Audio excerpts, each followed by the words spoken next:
Oi, oi, oi, quinto ano, tudo bem com vocês? Aqui é a Tia Paty, hoje com aula de português. Pode pegar o seu livro. Hoje a gente vai iniciar na página 36 com um texto de opinião.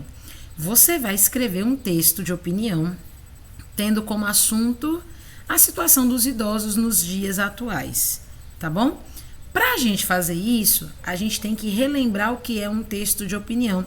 E na aula passada, nós lemos um artigo de opinião com a nossa psicóloga Roseli Saião, que ela falava a respeito da situação com que os jovens hoje em dia tratam os idosos. E eu tenho certeza que você lembra desse texto, né? E ela dizia situações que pessoas haviam presenciado e enviado para ela, como por exemplo, vários idosos em pé, esperando, aguardando serem atendidos dentro de um hospital, enquanto vários jovens ficavam sentados, não dando importância nem para que eles estivessem ali, vamos dizer assim, né? É complicado. A gente precisa ter sempre muito cuidado com os idosos. Afinal de contas, como ela mesma diz, nem que seja por egoísmo, porque um dia chegaremos a ser idosos, se assim Deus permitir.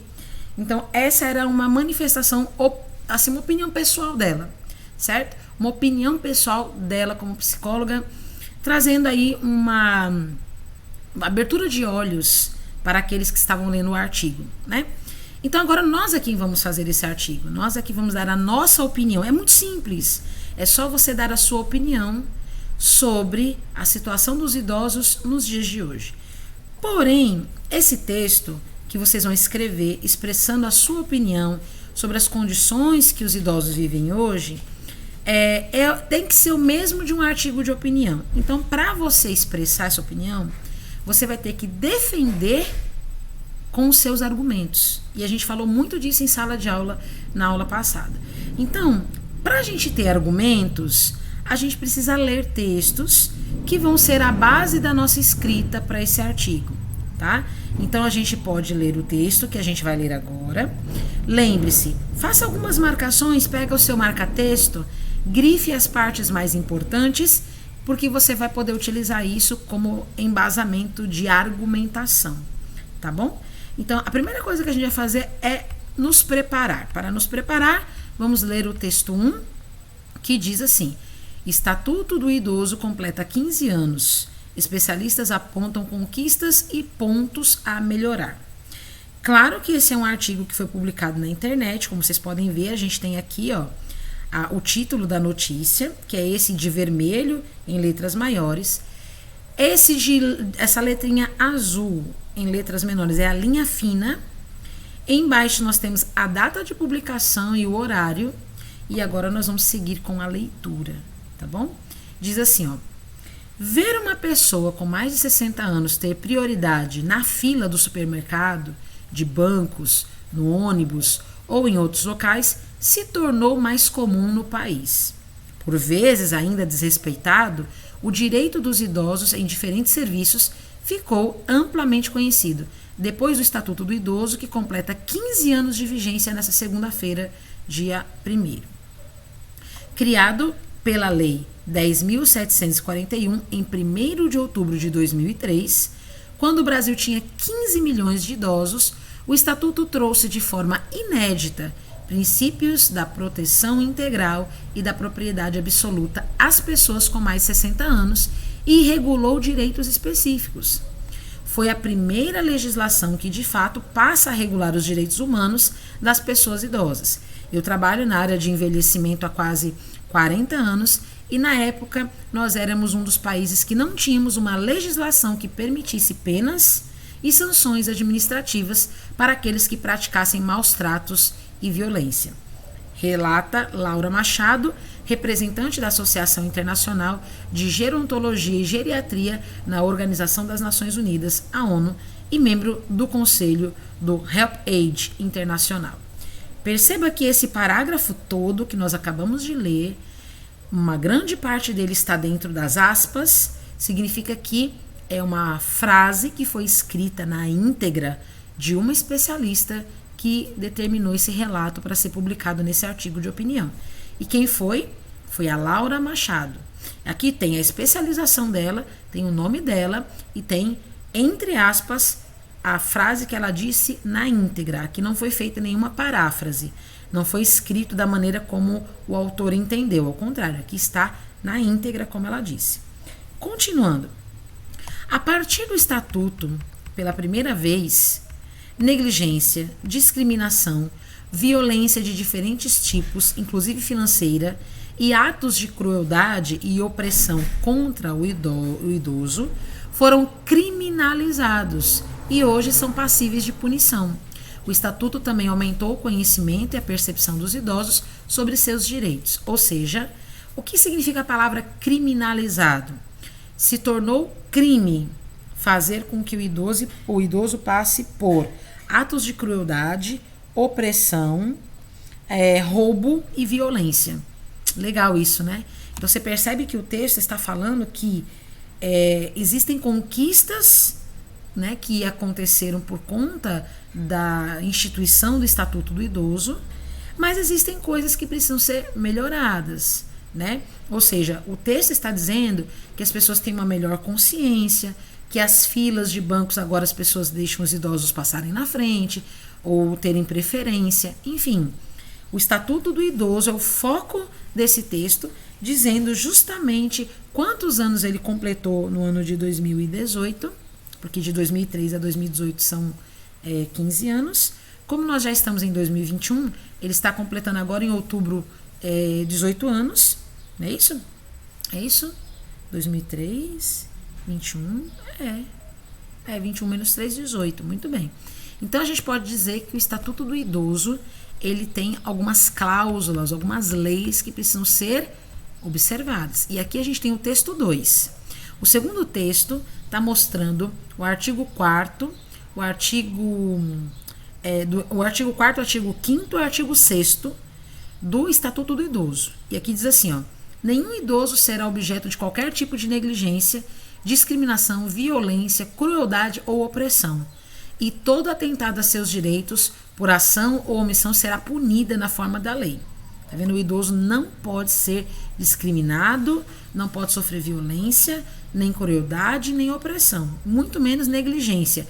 Negligência é fingir que ele não existe, sabe? Não pode. Tudo isso é punido em forma de lei. O inciso 1º diz assim: é dever de todos prevenir a ameaça ou violação dos direitos do idoso. É seu dever seu, é meu dever, é dever de todos prevenir a ameaça ou violação dos direitos do idoso. Inciso 2. As obrigações previstas nessa lei não excluem da prevenção outras decorrentes dos princípios por ela adotados.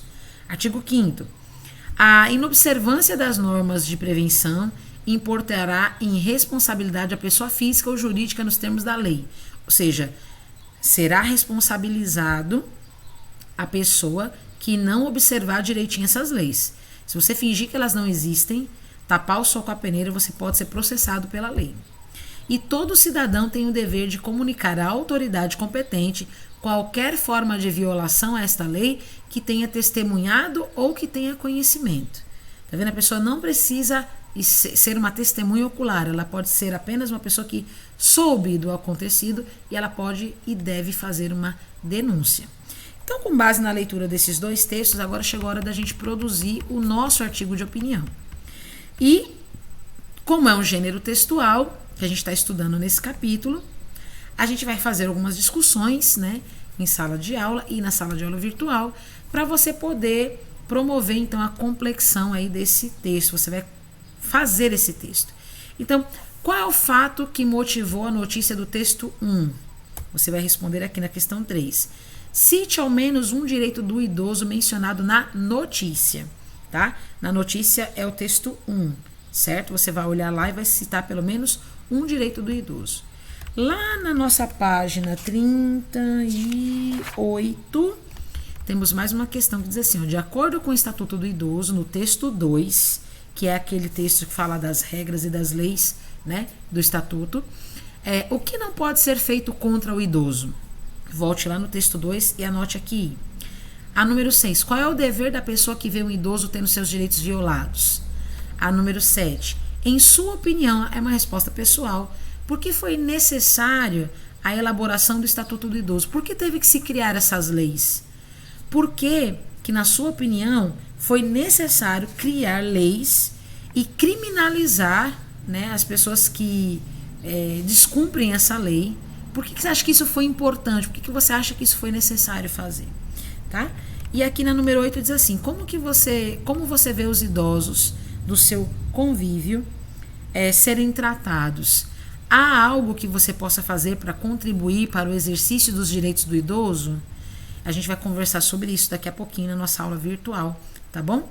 Depois que você lê os textos, agora nós vamos criar os argumentos e qual é a ideia que a gente vai defender. Aqui no exercício 9, você vai escrever aqui, ó, ideia a ser defendida. É opcional, é pessoal, você que coloca aqui qual é a ideia que você vai defender de acordo com o que você leu nos dois textos. E aqui você vai colocar o argumento 1 e o argumento 2. O que é o argumento? É a sua defesa. Você vai defender o quê? Qual assunto que você vai defender? Qual assunto que você vai criticar? Como é uma opinião, você pode dar a sua opinião crítica. É como se você fosse dar duas opiniões críticas. Você vai falar do quê? Então, você vai colocar aqui a ideia a ser defendida. Um exemplo. Eu vou defender a ideia de proteger os direitos do idoso, por exemplo.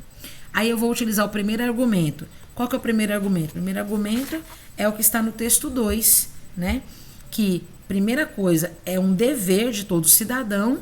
E o argumento 2 eu poderia colocar que se o cidadão não cumpre esse dever, ele vai ser responsabilizado pela lei, ou seja, prejudicado pela lei. Eu poderia dizer essas duas opções, mas fica a seu critério, você é quem determina, tá bom? Quando você terminar de fazer a página 38, chegou a hora da gente produzir o nosso texto, né? Então a gente vai fazer aonde? Em caderno de matéria, nós vamos fazer o nosso texto, e aqui tem algumas orientações que você vai seguir para você fazer o seu texto. Comece o seu texto apresentando o assunto, que é a situação dos idosos no nosso país. Apresente o seu ponto de vista sobre a questão proposta.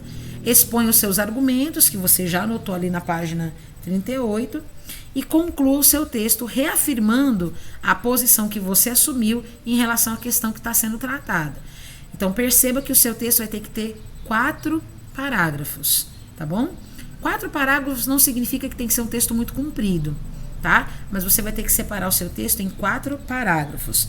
E depois que você criar esse texto em 4 parágrafos, você vai fazer a sua avaliação, dando like e dislike para os pontos que você considerar aqui. O assunto está exposto logo no início do texto, você seguiu, né, as regras de produção que estão expostas aqui, então você vai dar like e dislike lá no finalzinho, avaliando a sua própria produção textual, tá bom? Ah, tia, quantas linhas precisa ter esse texto? Nós não vamos dar linhas, nós vamos dar parágrafos dessa vez. Eu quero trabalhar com vocês a produção de parágrafos. Você pode ter 4 parágrafos. A ideia do parágrafo é que ele não tem apenas uma linha, tá? Um parágrafo, ele não pode ter apenas uma linha. Nessa questão desse texto, nós não vamos trabalhar com um parágrafo de uma linha. Então, você pode ter aí 4 parágrafos e o número de linhas é livre, tá bom? Então, eu vou deixar você à vontade para fazer a sua produção de texto.